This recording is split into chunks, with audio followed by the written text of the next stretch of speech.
agreements. How do you think the I2U2 bloc is going to balance selling and buying energy from each other? How's that energy balance in the world going to shift? I think you introduce additional new energy from the U.S., additional cheaper energy. Markets will work. The Middle East is, of course, the greatest producer today of energy. As India grows, India develops, and as India increases its own production, there's plenty of market. There's plenty of market for everyone. So how long before US actually starts digging its own reserves and starts the process of upstream or downstream, depending on whether it is in the distribution system or in the supply chain? I can't answer on the timing, but these are things that are moving very rapidly today. They are. All right. But again, there is this OPEC bloc, and then there is the OPEC plus bloc, which includes Russia. And that is where things would get a little challenging in the new energy balance, wouldn't they? These are long-standing, rivalries, and the last couple of years I've seen, a lot of conflict and Russia and Ukraine, Hamas attacking Israel, and people kind of retreat a little bit to their corners as these conflicts come to an end. Again, the framework that worked so well for so long, there's no reason to think why it won't continue. We can, the countries can continue to work with OPEC, continue to work with OPEC plus. It's providing having the U.S. offer an additional source of energy, creating, strengthening U.S. energy independence and offering energy to our friends in the world will make all of this easier. All right. Is it fair to assume that everything which is happening right now in the world, given Donald Trump and his historic tariff announcements, is it fair to assume from the U.S. perspective that the real fight is between US and China, and everybody else in the world happens to be collateral damage? So I'd say I would say goodness no to the second part. Okay. The first part, yes, the US-China rivalry is growing, and there's very strong competition between the two superpowers.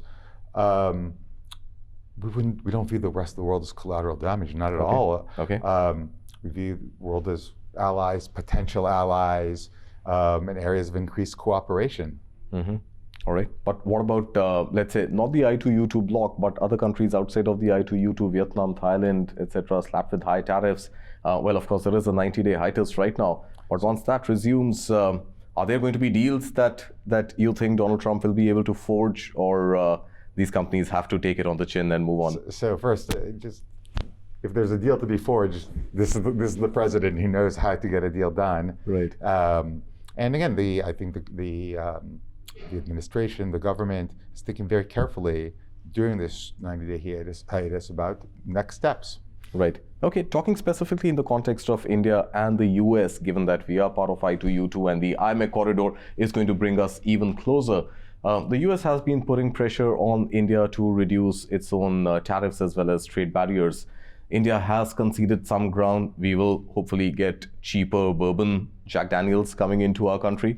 Always we will good. also always good. Nobody can complain about that. We'll also possibly have cheaper Harley Davidsons coming in, where there are reports right now that duties may be slashed to zero.